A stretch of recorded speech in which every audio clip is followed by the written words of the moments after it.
Well, interestingly, there is a census registering every living person in the country every 10 years. So here we have the census for 1911, and I've put in Eva Smith, and we find that there are only 3,800 Eva Smiths in the whole country at that time.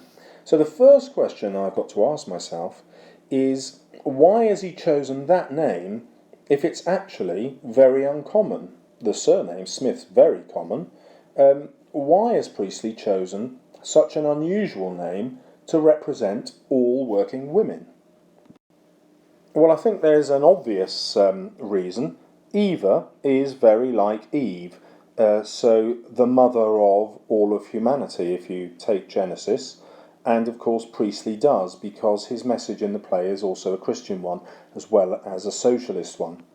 And part of the way of achieving that is by having this main character reminiscent of Eve. He's deliberately chosen that as a name to suggest that actually we are all like her, or at least we are if we're working class.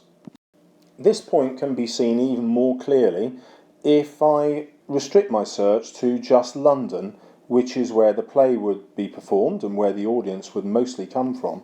And here there are only 504 results. In other words, nobody in the audience would know anyone called Eva Smith. That's the likelihood. And the fact that they didn't would get them to think about the symbolism behind the name Eva. It's not a coincidence, I think, that it sounds like Eve. Another aspect of history that the census will give you is an impression of what cities did to working women. So all these ticks here are women who've had to move into London in order to get work. And that's 10 out of 19. A huge number in the population who are transient, who've moved away from their families and are therefore vulnerable, like Eva is. And as you'll find out, Eva's parents have died. She's got no brothers and sisters. She's got nowhere else to turn to. And that's not just a theatrical conceit, something that Priestley's just doing for the play.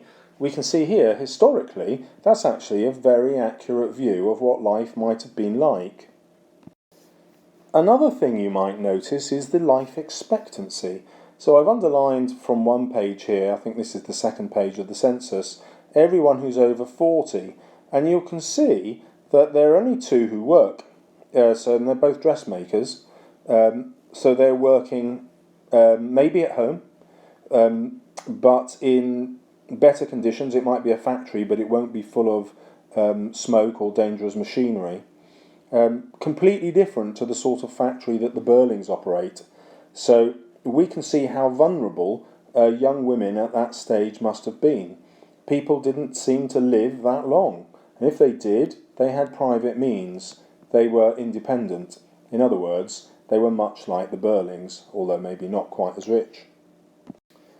Eva appears to commit suicide aged 24, which we think of as terrifically young, but in 1911 may not have been considered quite so young.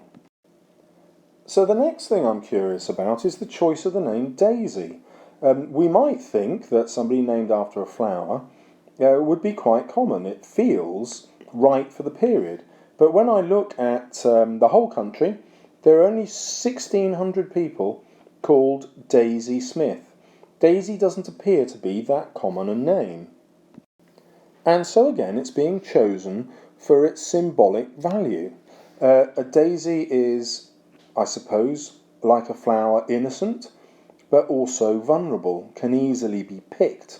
And look at how she is literally picked up, if you like, by Gerald and Eric, just picked out of the palace bar, like a flower.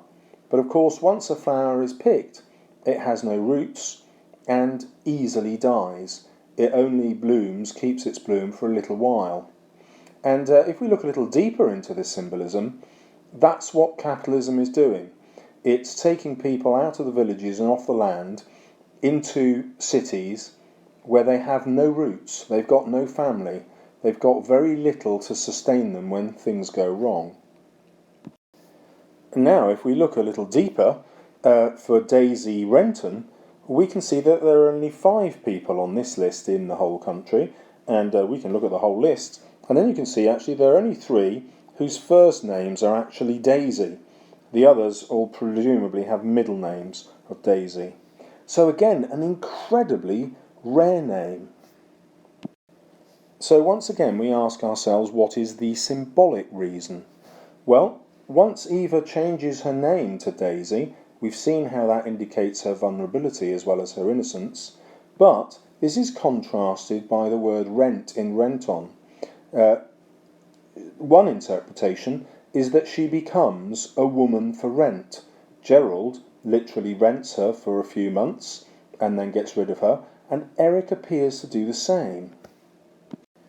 And what is ambiguous here is how consciously Eva decides to rent herself out.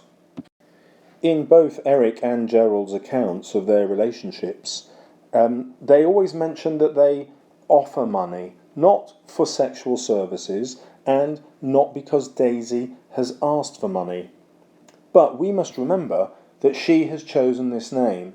In other words, she knows what she's entering into is a financial arrangement. She's never going to ask for money, but she's going to expect them as partially decent men to offer her money. And another reason for choosing the name Daisy Renton is that it is incredibly rare, and the inspector makes that very point. One, that she represents everyone, there are millions and millions of Eva Smiths, but also that she is very special and quite unique.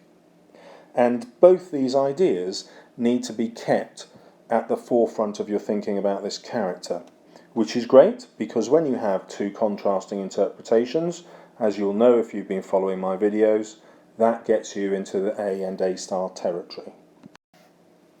Now, I did ask myself if I'd just got lucky with these name choices, so I chucked in a few other names that I thought might be quite common. Here we have Mary Smith. There are 27,000, nearly 28,000 hits there. And the same with Elizabeth. There are 21,500 hits there. So we can clearly see that Priestley has deliberately chosen rare names for his character. And the points that I've made earlier I think are very valid and will certainly stand up to scrutiny in your essays. And a final point to reinforce that is this. Of the 5 Daisies, absolutely none of them live in London. And so the chances are that no one in the audience watching this play had ever met somebody called Daisy Renton.